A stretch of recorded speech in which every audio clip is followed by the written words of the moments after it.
Hi, take a moment to pray consciously with me. I don't care what religious belief you have or what philosophies you have. Prayer is energy. As is above, so is below. When you're in alignment in your heart with your head, the doorway opens. The doorway opens. And you start to flow into what is flowing into you. Never running dry.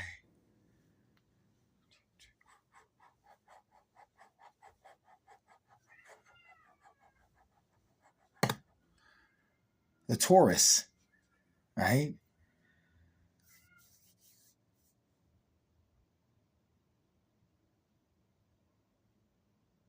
There's an imaginary object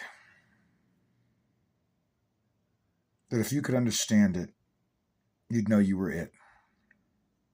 It's imaginary, but not. Imagine something that is having no loss of energy, that it's constantly feeding back into itself. As it's releasing energy, that same energy is coming back. Self-sustained, self-fulfilled, self-sourced. Prayer is powerful, but prayer born out of fear is also powerful. Prayer born out of fear, doubt, and worry will bring you more of what you don't want. Don't you understand? You're praying all the time, even when you don't think you are. Every time you worry, you're offering up negative prayer to the universe. Every time you doubt, you're offering up negative prayer to God.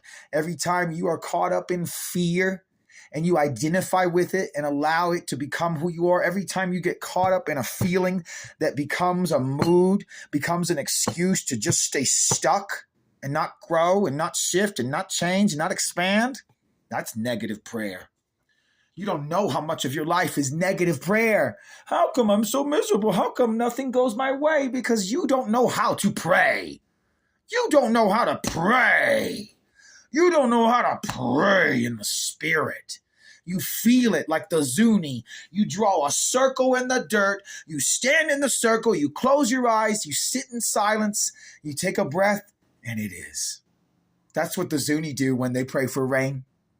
That's what the Zuni tribe of New Mexico does when they pray for rain.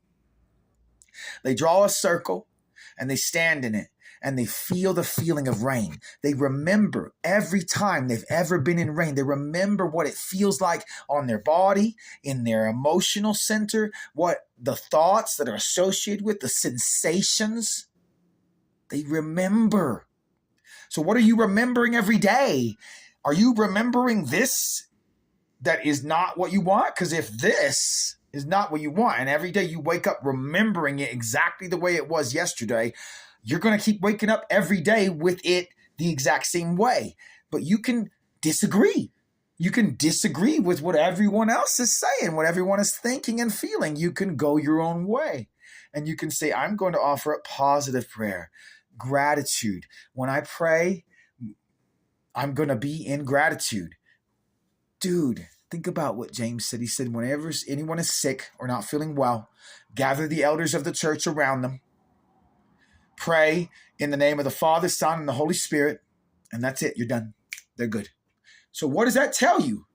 You don't have the faith of a mustard seed, bro. That you're not getting what you want. That you're not getting your miracles means you don't even have enough faith to make a mountain move, bro.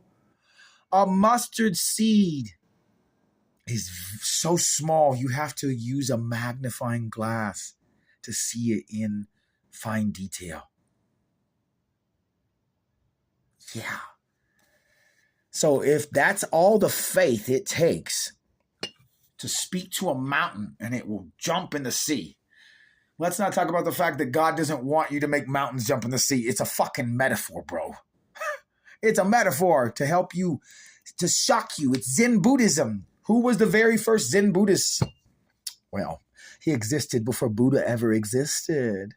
Yeah. Yeshua, the original Buddha, is Yeshua. Yeshua is the Buddha.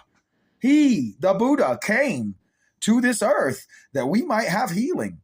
Now, did another Buddha come to The Asian folks, yeah. Yeah. And he was a great, cool guy. Fucking awesome that you rejected your rich family and sat under a fucking tree and woke up to enlightenment sitting there. That's kick ass, bro.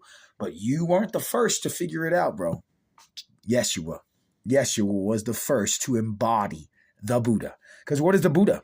The Buddha is the Brahman, right? The Buddha is supposed to be a human being who embodies the Brahman perfectly and completely and totally while being in the flesh, right?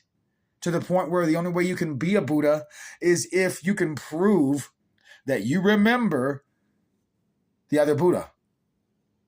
As in, hey, we're going to put 5 objects in front of you and you tell us which one was your favorite in your past life.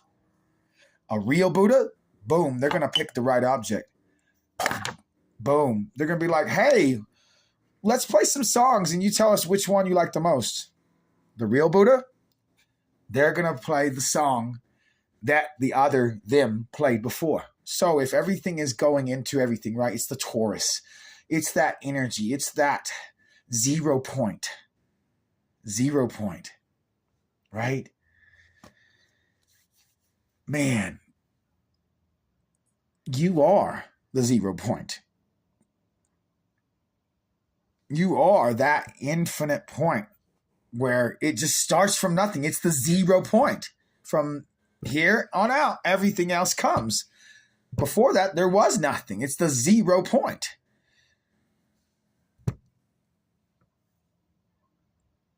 And if you remember Stargate and nerd stuff, the reason a 0 point module can create power is because it taps into another universe.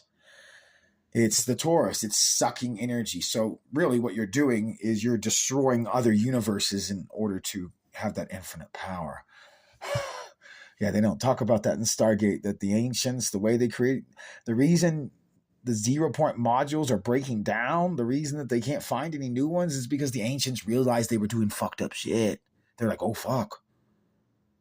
We're tapping into another universe and that's not good. The thing is, it's supposed to tap into a universe that's dead, that's not alive, and pull its entropic energy out of it into the device, and then you have a supposedly infinite power, right? But then not very infinite if they can lose capacity. So the only reason I say that is because I'm a big freaking nerd. I love Star Trek. I love Stargate. And I connect everything to pop culture. The way that I think and connect with my autistic brain, I use pop cultural references a lot. Because a lot of us connect to those references and those ideas. So, hey, it's almost 8 minutes. I'm done. I love you. I hope you have a beautiful day, and remember to pray consciously. Pray in the spirit. Remember James, don't be a wave tossed in the ocean.